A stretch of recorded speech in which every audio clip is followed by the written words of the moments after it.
दोस्तों नमस्कार। मैं सरिता झा एक बार फिर से बहुत बहुत स्वागत करती हूँ। आप सबों का हार्दिक अभिनंदन करती हूँ अपने YouTube के इस चैनल पे। दोस्तों मैंने हमेशा से माना है कि ज़िंदगी मुकम्मल उन्हीं की हो पाती है जो किसी की ज़िंदगी में कुछ वैल्यू ऐड करते हैं, और कुछ ऐसा ही मकसद मेरे इस चैनल का है। आज जो सेशन मैं आपको देने जा रही हूँ, आज जो बातें मैं आपके साथ करने जा रही हूँ, वो मेरे दिल के बड़े करीब है और कहीं ना कहीं दर्द देता है और कहीं ना कहीं बहुत खुशियाँ भी देता है। एक गाना है दोस्तों, कर हर मैदान फतेह, और ये जो गाना है ये मेरे दिल के बेहद करीब है। दोस्तों मैं एक पैशनप्रेन्योर हूँ, 2 बच्चों की मदर हूँ और एक बिजनेस एंड लाइफस्टाइल कोच। और अगर मैं लाइफस्टाइल की बात करूँ, आज बड़ा अच्छा लगता है लोगों के साथ मुझे ये शेयर करने में कि I am a business and lifestyle coach. So आज मैं लोगों को सिखाती हूँ कि आप किस तरीके से अपनी लाइफ बदल सकते हैं, आपकी लाइफस्टाइल कैसी होनी चाहिए, वगैरह वगैरह। बट जब मैं अपने जीवन के बारे में सोचती हूँ तो लगता है कहाँ थे और कहाँ से कहाँ आ गए। राइट दोस्तों, अगर मैं अपने लाइफस्टाइल के बारे में बातें करूँ तो स्टाइल तो बहुत दूर की बात है, और जो लाइफ है, जो लाइफ थी हमारी, सो जो है जैसा है खुश रहो, कुछ ऐसा ही जैसा कि मैंने पहले भी आपके साथ शेयर किया है।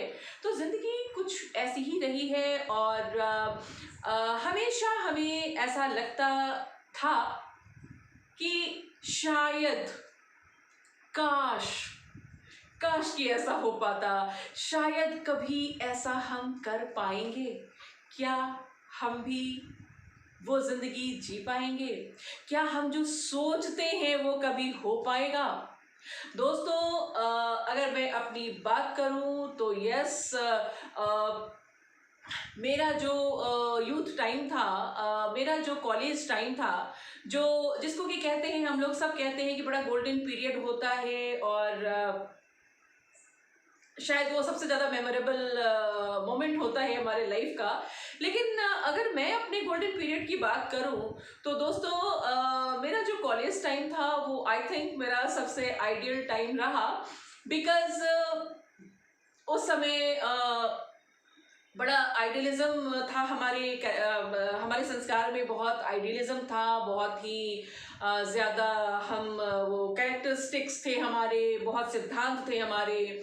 और अगर मैं ड्रेसिंग की बात करूं तो पूरा का पूरा कॉलेज मैंने गुजार दिया खादी के कुर्ते में और एक चूड़ीदार में, बिकॉज जब हमारे कॉलेज में लड़कियां आती थी तो बहुत स्टाइलिश कपड़े होते थे उनके, और उन सब के बीच में मेरी ना एक बड़ी गंदी सी आदत थी, अगर कोई मुझे इंफीरियर दिखाने की कोशिश करे वो मेरे बर्दाश्त के बाहर हो जाता था।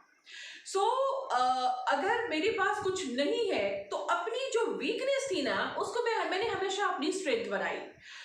ऐसे ही कुछ जीवन रहा। जब लड़कियां आती थी बहुत सारे कपड़ों को बदल के, तो मुझे ऐसा ना लगे कि मेरे पास नहीं है, इसलिए मैंने एक बहुत स्मार्टनेस दिखाई और मैंने क्या किया, मैं एक्चुअली मुझे खादी का कुर्ता बहुत पसंद था, और आप जो भी कह लें इसको, बहुत पसंद था, और मैंने खादी का कुर्ता एवरीडे मैं कॉलेज जाया करती थी खादी के कुर्ते में और चूड़ीदार में, और लोगों को लगता था कि आई एम सो फैशनेबल, लोगों को लगता था कि मेरा नाम ही पड़ गया था नेताजी। लेकिन उन्हें ये नहीं पता था कि actually I don't have clothes to change every day. That's why मैंने खुद की एक आइडेंटिटी बना ली, और जो मेरी वीकनेस थी, यानी कि जब आपके पास बहुत पैसे नहीं होते, जब आप बहुत फैशन नहीं मार सकते, तो आप कैसे खड़े होगे, कहीं ना कहीं आप इन्फीरियर फील करोगे। उस कमी को मैंने अपनी स्ट्रेंथ बनाई और मैंने अपनी एक यूनिक छवि बनाई अपने कॉलेज में और नेताजी के नाम से जाने लगी। इनफैक्ट खादी का जो कुर्ता था वो मेरा बहुत ही पसंद का ड्रेस हुआ करता था।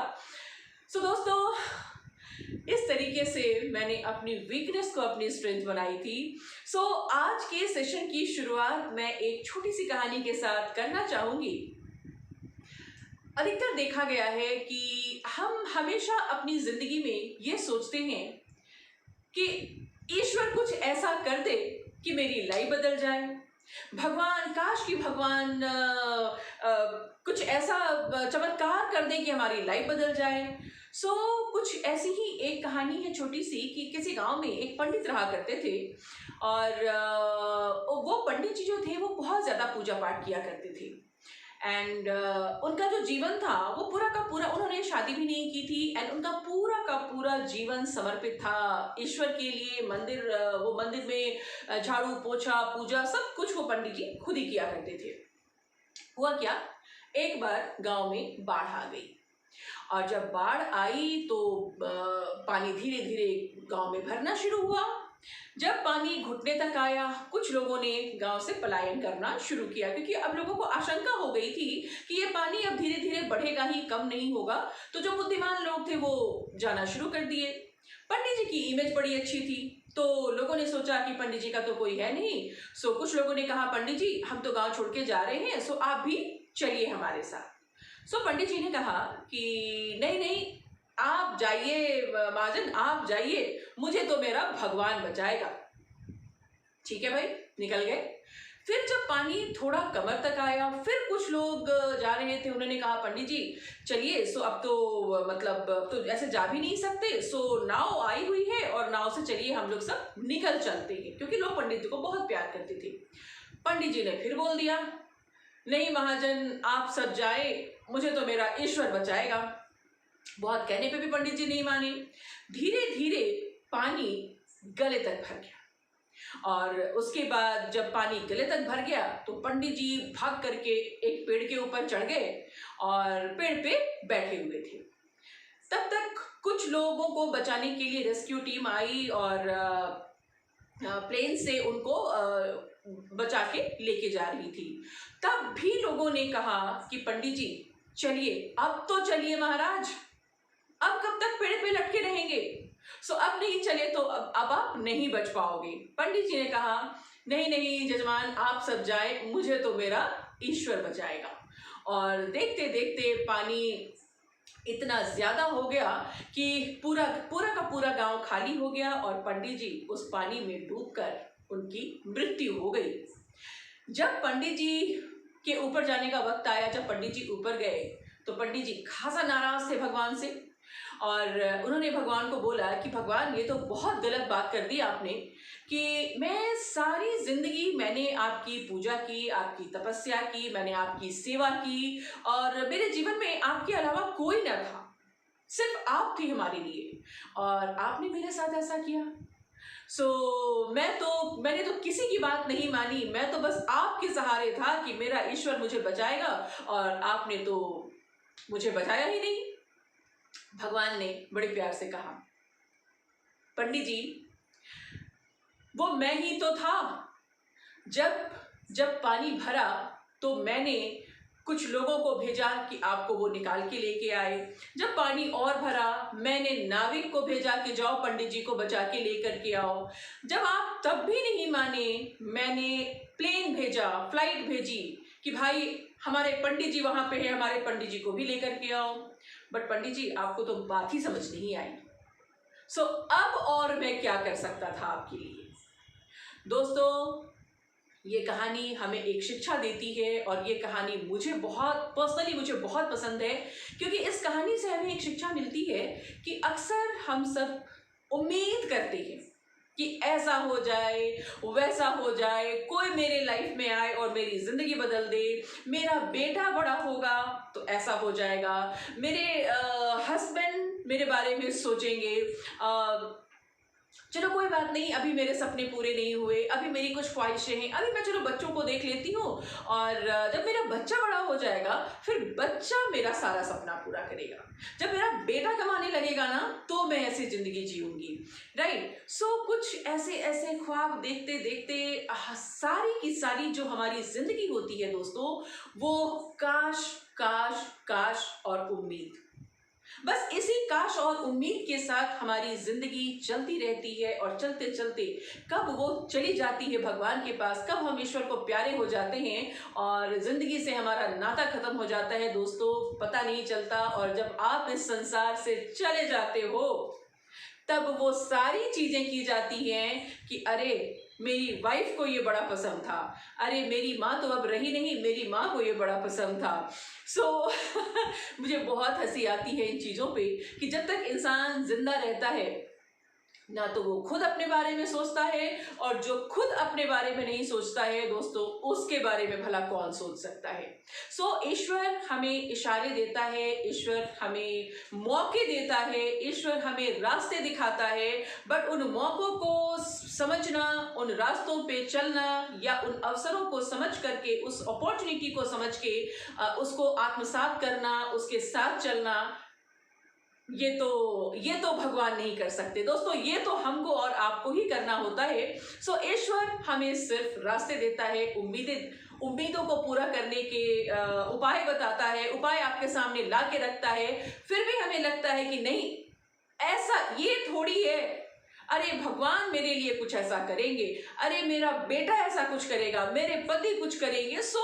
हम उन अवसरों को नहीं पहचान पाते और सारी जिंदगी किसी ना किसी के उम्मीद के बहाने कि ईश्वर ऐसा करेगा, मेरा हस्बैंड ऐसा करेगा, मेरा बच्चा ऐसा करेगा, मेरा बेटा ऐसा करेगा, मेरी बेटी ऐसी करेगी, और हम हाथ पे हाथ रखे उस ईश्वर के चमत्कार का इंतजार करते करते दोस्तों जिंदगी गुजार देते हैं।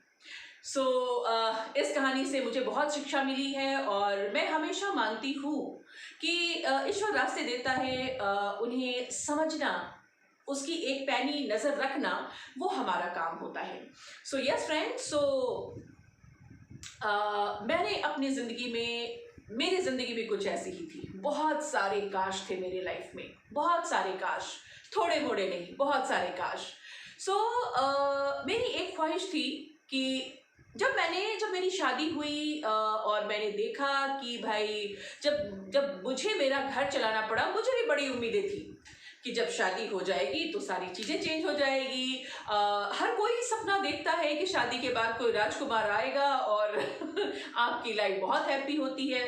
सपने हम सब देखते हैं, लेकिन शायद जो हम सपना देखते हैं, सपने एक्चुअली हकीकत में नहीं बदलते, नहीं होते। जब जिंदगी खुद पे आई और जब जिंदगी खुद से चलानी पड़ी, तब समझ में आया कि एक्चुअली लाइफ क्या होती है और कितने कॉम्प्रोमाइजेस होते हैं लाइफ में। फ्रेंड्स, यहाँ पे भी एक बात है कि जब मैंने देखा कि इट्स ओके, ठीक है, लाइफ है जो है जैसा है, और देखो हमारी तो शिक्षा ही ऐसी है कि जो भी है हमारे पास, अपनी कमियों को हमने हमेशा अपनी स्ट्रेंथ बनाई। लेकिन मुद्दा तब फंसता है जब सवाल अपने अपनों का होता है और जब सवाल अपने बच्चों का होता है। तो मेरे जहन में हमेशा से एक बात रही है कि I am answerable for my kids. मेरी जिंदगी का छोड़ दो, but I am answerable for my kids. मैं बच्चों को क्या जवाब दूंगी? और यही सोचकर दोस्तों मैंने अपना एक बुटीक शुरू किया था। सुनने में बहुत अच्छा लगता है कि बुटीक शुरू किया था, लेकिन अगर मैं बात करूं तो वो एक पहली शुरुआत थी और बड़ी मुश्किलों से वो सफ़र मेरा शुरू हुआ था, और बुटीक भी चलना शुरू हुआ। लेकिन उसके बाद जैसे जैसे ज़िंदगी में, कहते हैं ना कि जब ऑरिफ्लेम मेरे लाइफ में आया तो बहुत तरह के लोगों ने, देखो कहते हैं कि ईश्वर ने मुझे रास्ता दिखाया। मैंने पहले बुटीक ओपन किया, बुटीक के बाद ईश्वर ने फिर किसी और को मेरे पास भेज दिया कि भैया बुटीक से बेहतर, जब आप कुछ चीज करने लगते हो, जब आप किसी चीज को शिद्दत से चाहने लगते हो, तो भगवान रास्ते खोलना शुरू कर देता है।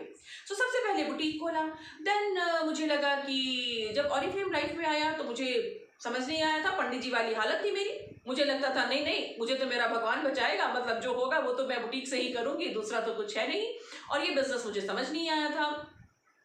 लेकिन फ्रेंड्स, थोड़ी देर से ही सही ये बिजनेस समझ आया, मैंने इसको अडॉप्ट किया, और आज मैं आपके साथ शेयर करूंगी कि कितने चैलेंजेस होते हैं लाइफ में। जब इस बिजनेस को मैंने स्टार्ट किया दोस्तों, मैं एक बहुत बड़ा उपहास का पात्र थी। और जितने भी लोग थे, हर किसी ने डिस्करेज किया। किसी ने कहा अच्छा आप सेल्स गर्ल का काम करोगी। जब मैंने ऑरिफ्लेम बिजनेस को स्टार्ट करा तो बहुत तरह के कमेंट्स मुझे सुनने को मिले। जब मैं अपनी छोटी सी बेबी को कंधे पे लेके, मेरी डॉटर उस समय तकरीबन 3 साल की थी, 3 साढ़े 3 साल की रही होगी। आई थिंक उससे भी छोटी थी, 3 साल की रही होगी। जब मैं उसको कंधे पे लेके निकलती थी काम पे, तो जो अड़ोस पड़ोस के लोग थे बड़े अच्छे लफ्जों में मेरा मान सम्मान किया करते थे और कहते थे पता नहीं दीदी तैयार होके कहाँ निकल जाती है। दोस्तों, मैं एक कान से सुनती थी और ये नहीं कह सकती कि दोनों कान दूसरे कान से निकाल देती थी। वो बात निकलती नहीं थी, इस कान से घुसती थी और यहाँ पे चुभती थी, दिल में चुभता था, लेकिन मैं कमिटेड थी। जब घर में पता चला लोगों को कि मैंने इस बिजनेस को स्टार्ट करा है, पापा ने बोला बेटा और कोई काम नहीं मिला, यही तेल साबुन बेचने निकली हो। बहुत चुभा, बहुत दर्द हुआ, लेकिन अगेन मैंने इससे सुना, इससे निकाला नहीं, चुप के यहाँ रह गया। It's okay. मुझे बुरा इसलिए नहीं लगता था, चुभता बहुत था, लेकिन बुरा इसलिए नहीं लगता था क्योंकि मुझे लगता था कि मुझे पता है मैं क्या कर रही हूँ, लेकिन शायद मेरे पेरेंट्स को या ये जो लोग मुझे बोल रहे हैं उनको पता नहीं है कि मैं क्या कर रही हूँ। जब मेरे बिग ब्रदर, जिनकी मैं बहुत रिस्पेक्ट करती हूँ, वो मैं पिता से ज़्यादा अगर मैं किसी की इज्जत करती हूँ तो वो अपने ब्रदर की। जब भैया को पता चला तो भैया ने बोला सारा दिन लोगों को बेवकूफ़ बनाने का काम करते हो तुम लोग। बहुत बुरा लगा था, तब बात और चुभी थी। अगेन इस कान से सुनती थी और इस कान से बाहर नहीं होता था, वो चुभ जाता था यहाँ पे। फिर किसी ने कहा अरे नेटवर्क मार्केटिंग तो आजकल कुकुर मुत्ते की तरह गली गली फैला हुआ है। बहुत दर्द हुआ था। कभी माँ बोलती थी क्या फालतू काम कर रही हो, इससे तो अच्छा टीचर की नौकरी कर लेते। तो दोस्तों, मैं ये चीज़ें आपके साथ इसलिए शेयर कर रही हूँ क्योंकि जब बात किसी बहुत बड़ी चीज़ को पाने की होती है दोस्तों, मेरे अंदर एक दर्द था और वो दर्द ये था कि कब तक ये चीज़ें कब तक चलेंगी। मैंने ढोली जितनी ढोनी थी, ना तो बचपन जिया ना जवानी जी, और अब जब एक बच्चा है तो अब इस बच्चे के साथ भी बच्चे को भी मैं वही शिक्षा दूं। अब नहीं। और यही वो रीजन था दोस्तों, यही वो कारण था जब मैंने अपने भगवान को बोला कि भगवान जी अब बस कीजिए, अब कुछ रास्ता दीजिए। और भगवान ने जो रास्ता भेजा मैंने उसे अपनाया। और ये तो मैं 100% मानती हूँ कि जब भी आप किसी बहुत बड़े काम के लिए निकलते हैं आपको पता होता है कि आप क्या करने जा रहे हो, राइट, लेकिन लोगों को पता नहीं है कि आप क्या करने जा रहे हैं। और शायद यही रीजन है कि जो लोग अपने सपनों के लिए काम करते हैं अक्सर लोग उन्हें कहते हैं पागल हो गया है। दोस्तों, ये सच्चाई है कि जब आप किसी लक्ष्य को लेकर निकलते हैं और जिसने अपने सपनों को पूरा किया है उन सारे लोगों को इस समस्त संसार ने ये कहा है पागल हो गया है। बट द फैक्ट इज कि जो पागल होते हैं इतिहास वही रचते हैं दोस्तों। जो समझदार लोग होते हैं, जो बहुत समझदार लोग होते हैं ना, वो इतिहास पढ़ने का काम करते हैं। आज मैं आपके साथ यही शेयर करना चाहूंगी, कर हर मैदान फतेह रे बंदिया, हर मैदान फतेह। जिंदगी आपकी है दोस्तों, जिंदगी एक बार मिली है और इस जिंदगी के साथ आप क्या करोगे। भगवान ने एक जीवन आपको देके भेजा, अब इस जीवन को आप रोते रोते और मजबूर बन के काटना चाहते हैं या वही समय सबके पास है। कोई 5 साल आगे जाता है, कोई 5 साल पीछे जाता है और रास्ते सबके पास होते हैं, ठीक है। देखना आपको है कि आप अपनी जिंदगी के साथ क्या करना चाहते हैं। दोस्तों, पागल तो सुनने को मिलेगा, और बहुत अच्छा लगता है जब कोई कहता है कि पागल हो गया है। सो होता ये है कि ये जो संसार है ना, यहाँ पे एक किस्म के लोग हैं। इस संसार के अपने कुछ नियम हैं कि आप ऐसे हो, आपको ऐसे चलना चाहिए, आपको ऐसे उठना चाहिए, आपको ऐसे बातें करनी चाहिए, आपको ऐसे कपड़े पहनने चाहिए। सो ये एक बड़ा लोगों ने डिसाइड किया। किसने डिसाइड किया आई डोंट नो, लेकिन जब आप एक भीड़ से हटके जब भी कुछ अलग करोगे, हर किसी के ताने का शिकार आप बनते हैं, हर किसी की नजर आप पे रहती है और हर तंज सहने को आपको तैयार होना होता है दोस्तों।